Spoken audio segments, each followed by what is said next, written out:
Estas semanas vi Demon Slayer por primera vez y no fue lo que esperaba. Hola, soy Iris, tu VTuber de anime. Y hoy te voy a estar dando mi opinión, mi reseña y contándote algunas de las cosas que más me sorprendieron, tanto de buena manera como de mala manera, de Kimetsu no Yaiba Demon Slayer, ya que es la primera vez que veo este anime. Porque si el contexto es que desde 2019, desde que se estrenó el anime, muchos de mis amigos me están diciendo: Iris, tienes que ver Kimetsu, Iris, tienes que ver Kimetsu. Y cuando comenzó la pandemia sí que vi el primer capítulo, pero sinceramente no me enganchó, así que lo dejé postergado años tras años. Pero finalmente llegó el momento. Así que antes de comenzar te voy a decir las cosas que ya sabía y también las que pensaba antes de ver el anime. Las cosas que ya sabía era la trama principal en torno a Tanjiro y a Nezuko y al hecho de que querían hacer que Nezuko volviera a ser humana. Sabía que sus enemigos principales eran los demonios, sabía que su técnica principal tenía que ver con las respiraciones, por supuesto sabía que era un fenómeno mundial y que la película se había convertido en la película más taquillera de todo Japón, y por desgracia tenía el spoiler de que este rubiecito moría en esa película. Dicho esto, te voy a contar que yo tenía miedo de ver este anime, porque cuando se volvió un fenómeno mundial no sabía qué esperar. Viendo un poco de escenas sin contexto en redes, yo pensaba que este iba a ser un anime centrado en peleas, con muy buena animación, eso sí, pero no mucho más. Uno donde Tanjiro y Nezuko iban a recibir superpoderes en cada pelea, iban a derrotar a un montonazo de villanos y se convertirían en los héroes y salvadores de su mundo. Y los demás personajes nos servirían más de un apoyo cómico o de un apoyo emocional para los protagonistas. Pero vaya que me equivoqué.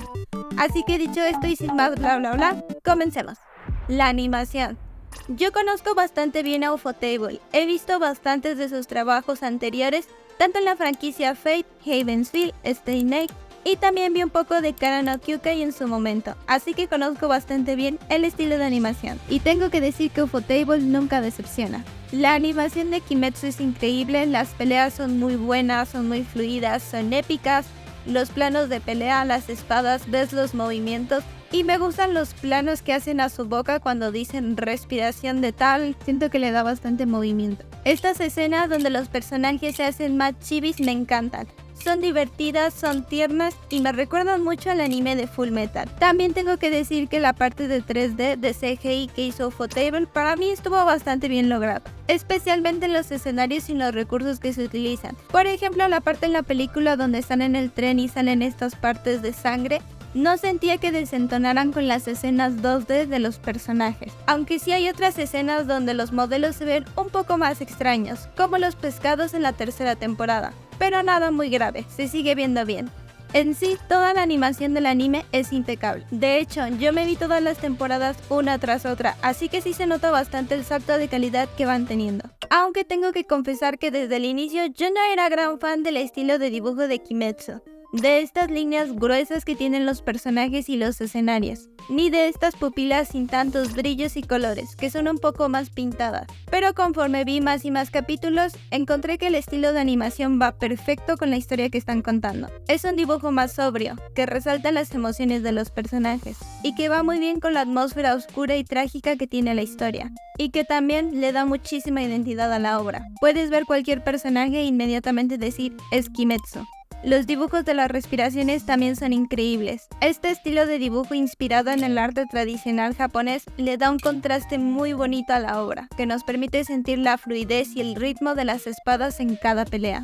Por la parte de los seiyus me parece que hicieron un trabajo increíble. No voy a hablar mucho sobre esto, pero todas las voces en general me parecían que iban muy bien con sus personajes. Mi voz preferida fue la que le dieron al personaje de Kanroji, y la voz que más me irritó fue la del cuervo de Tokito. El apartado de la música es increíble. Aquí somos fan de Yuki Kayura, y yo sí sabía que Yuki estaba componiendo la banda sonora de este anime. Me gustan mucho los instrumentos que utiliza Kayura para sus composiciones y esas voces femeninas que están al fondo que tienen como un coro, me encantan. Para mí la música de Kayura siempre está en el punto exacto donde me gusta porque es épica, es misteriosa, es dramática, me encanta. Así que la banda sonora de Kimetsu para mí es un 10 cerrado. Los openings también son muy buenos. Mi favorito es el que canta Aimer, pero el de Lisa también es bastante icónico y muy bueno. Ahora sí, pasemos al tema más importante, la historia. Lo primero que tengo que decir es que me encantó el ritmo en que se narra la historia. Desde el inicio siento que va a un buen ritmo. Sí se toman sus capítulos para darte contexto y que entiendas el mundo en el que se va a desarrollar la historia, pero bueno, es normal. Pero no pasa mucho tiempo y ya estamos viendo a Tanjiro frente a Muzan, el villano principal, frente a frente. Pasan unos segundos y ya están golpeando al protagonista, ya lo están persiguiendo, ya tuvo su primera pelea al borde de la muerte, ya terminó envuelto en tremendo caos. Entonces en cuestión de nada ya tenemos la acción presente. El anime tampoco se va por las ramas en cosas secundarias. Sí hay escenas de entrenamientos, de recuperaciones, etc. Pero siempre aportan algo a la historia principal, sean nuevas técnicas, datos importantes o evolución de personajes. Los personajes secundarios también se abordan de una manera excelente, ya que cuando interactúan en la historia también aportan algo relevante. Las 3 niñas que están con Tanjiro cuando se está recuperando en la casa de Shinobu no aparecen mucho durante la historia, pero cuando lo hacen ayudan a Tanjiro a mejorar su respiración para ser más fuerte. Y a pesar de que no tenemos el contexto de la vida de estas 3 niñas, nos terminamos encariñando bastante con ella. Otra buena cosa que tiene el anime es que si bien Tanjiro tiene poderes de prota, porque, bueno, es el prota, no son tan rotas. Para llegar a donde está, Tanjiro tuvo que entrenar años y aprender muchísimo de sus compañeros, y aún así hasta este punto, su fuerza sigue por debajo de la de un pilar. Y aunque sí, tiene sus power-ups durante las peleas por la adrenalina, pero nunca se siente como si tuviera el poder absoluto capaz de salvar al mundo por sí solo. De hecho, Tanjiro no puede salvar a todos. Por ejemplo, en la película, durante la escena en que Rengoku está muriendo, yo pensé que algo se iba a encender dentro de Tanjiro, que justo en ese momento iba a conseguir una nueva técnica por unos minutos, pero que iba a ser suficiente para derrotar o para dejar moribundo a Akaza. Pero no pasó, lo cual estuvo bien porque Tanjiro era demasiado débil en ese momento, pero justamente eso le dio más peso al sacrificio de Rengoku, convirtiéndose en el impulso que Tanjiro necesitaba para seguir creciendo. En el Distrito Rojo, Daki termina destruyendo el pueblo frente a los ojos de Tanjiro y termina lastimando a muchísimas personas, sin que Tanjiro pudiera hacer algo, y por eso aquí sí tuvo su aumento de poder, pero aún así no fue suficiente para poder cortarle la cabeza a Daki por sí solo. De hecho, casi se nos va con San Pedro de no ser por Nezuko.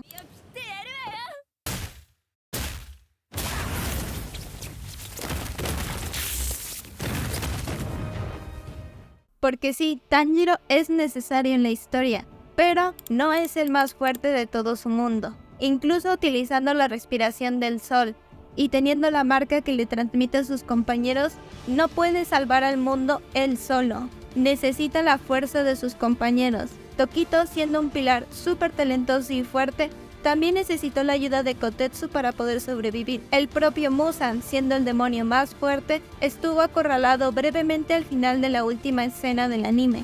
Porque así es Kimetsu. Aquí no hay personajes ultra rotos destruye galaxias. Todos pueden ser derrotados en un descuido.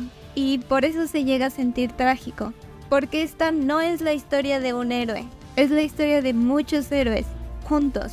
De ahí que también vemos cómo todos los demás personajes brillan por sí solos, tienen sus momentos de héroes, también son fuertes, aprenden sus lecciones, crecen y evolucionan, tanto físicamente como emocionalmente, porque todos importan. Por eso me gusta la escena donde Tanjiro está hablando con Kotetsu y Tanjiro le dice: yo quiero derrotar a Muzan y también quiero hacer que Nezuko vuelva a ser humana. Pero sé que tal vez muera antes de lograrlo, pero que si eso pasa estoy seguro de que alguien más podrá lograrlo. Igual que antes de eso, la vida de todos se había unido para derrotar a una luna creciente, y que sabe que todos ellos volverán a entrelazarse para que puedan derrotar a Muzan. Esta diría que es mi escena preferida de Tanjiro. No es una pelea, pero creo que estos diálogos reflejan bastante bien tanto lo que es Tanjiro como lo que es Kimetsu. Las historias de los villanos también me gustan bastante. Está bueno que el diseño de su forma demoníaca y sus poderes reflejen sus pasiones, sus sueños o su personalidad cuando eran humanos. El hecho de que no recuerden su pasado los hace pelear con verdadera crueldad y hostilidad. Y eso también hace que las peleas sean más emocionantes, porque sabes que los villanos están peleando por todo, a matar. Pero justo en el instante en que los demonios mueren, recuerdan toda su vida. Y eso lo hace mucho más emocional, porque te das cuenta que la gran mayoría fueron engañados y obligados a cometer tales atrocidades, y que en el fondo realmente no eran malos, pero aún si en este momento se arrepienten, Si recuerdan su propósito o si intentan redimirse, ya no importa, ya no hay vuelta atrás, ya están muertos. Aquí no hay segundas oportunidades, y eso le da una profundidad emocional muy buena.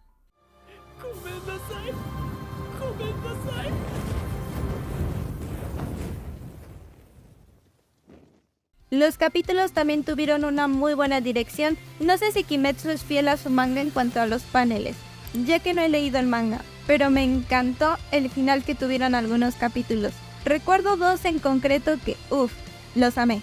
El capítulo del Distrito Rojo, justo cuando acaban de derrotar a Gyutaro y a Daki, y que Tanjiro está en el piso casi desmayándose, ves a Tengen desesperado gritando, ¡corre, corre, aún no termina! Y en ese momento la cámara se gira, y de repente el cuerpo de Gyutaro explota, y se ve como arrasa en un segundo con todo el pueblo. Y el capítulo termina ahí, con la sangre cayendo, con la música trágica, y tú quedas como, ¿qué? Necesito otro capítulo.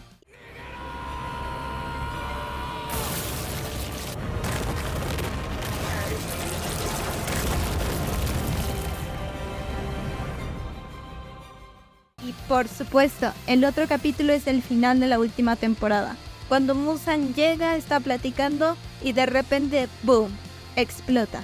Y como espectador pensamos que fue Muzan, pero nos cuentan que no, que fue un plan de Ubuyashiki. Sin esperarlo, de repente llega Tamayo y le incrusta el veneno, y luego llegan los demás pilares, y en una escena épica empiezan a activar respiración tras respiración.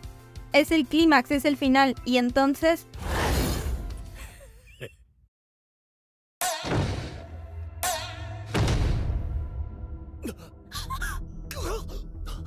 y todos caen al castillo mientras se termina el capítulo. Y tú quedas como, ¿qué? Necesito otro capítulo, ¿dónde está el otro capítulo? Para mí esa sensación de quiero más es la razón por la que me gusta tanto el anime. Para mí tener ese sentimiento convierte automáticamente cualquier anime en un buen anime. Y entre más veces voy sintiendo eso, más va escalando ese anime en mi top, hasta convertirse en uno de mis favoritos. Así que sentir estas sensaciones varias veces dentro de Kimetsu me hizo disfrutar demasiado el anime. La historia es entretenida, es divertida, no se me hizo tediosa, tiene su profundidad de historia, aunque por momentos podría sentirse algo abrumadora por la cantidad de diálogos. Pero en general tiene un muy buen ritmo, las peleas son increíbles, están animadas muy bien. Se siente lo épico, se siente lo triste. Puedes conectar con la mayoría de sus personajes, incluso con algunos de los demonios. La banda sonora es muy buena y a mí me terminó sorprendiendo de muy buena manera. La verdad, Kimetsu es uno de los animes de los últimos años que he visto que la verdad es de los que más he disfrutado. Y me han hecho decir otro capítulo, otro. Hasta que pues se termina el anime. Aunque me quedan debiendo algunas cosas, como qué fue lo que le dijo Shinobu a Kanao cuando le dice, voy a contarte la historia del demonio que desvivió a mi hermana. ¿Qué pasó entre Shinobu y Tamayo? ¿Qué fue lo que descubrieron? ¿Cómo llegaron a ese plan? Y todo eso. La historia del demonio que era un jarrón y que le gustaban los jarrones, porque me contaron un poquito del contexto de los demás demonios, pero de él no supe nada. También quiero saber por qué Nezuko estaba evolucionando tan rápido y por qué Genya tenía el poder de transformarse en un demonio por un periodo de tiempo si comía su carne. No sé si esto le puede pasar a otras personas o si es solamente en el caso de Genya en concreto y por qué. ¿Qué es la planta azul que le dieron a Muzan para convertirse en demonio? ¿De dónde salió esa planta y por qué lo transformó en demonio? Pero son cosas que asumo que me van a explicar en las últimas películas, así que las esperaré con ansia. Y eso es todo por el video de hoy. Muchas gracias por acompañarme en este video que fue más una opinión, una narración y estar hablando y platicando juntos. Cuéntame en los comentarios quién es tu personaje y tu opening preferido de Kimetsu y qué tan emocionado estás por la película que ya está a nada de estrenarse acá en Latinoamérica. Te estaré leyendo en los comentarios y si no te has unido también te invito al servidor de Discord de nuestra comunidad. Pásate por allá y compártenos algunos de tus memes preferidos. Agradezco también de todo corazón a los miembros del canal por formar parte de nuestra comunidad y apoyar los videos. Muchas gracias a Vigelsing, Taku y Rick por apoyar el canal. Los quiero y los adoro muchísimo. Y muchísimas gracias también a ti por quedarte a ver este video. Si llegaste hasta aquí, comenta este emoji en los comentarios para saber que te quedaste hasta el final del video. Y recuerda cuidarte mucho, mirar a ambos lados antes de cruzar la calle, coman muy bien y los espero en el siguiente video. ¡Hasta pronto!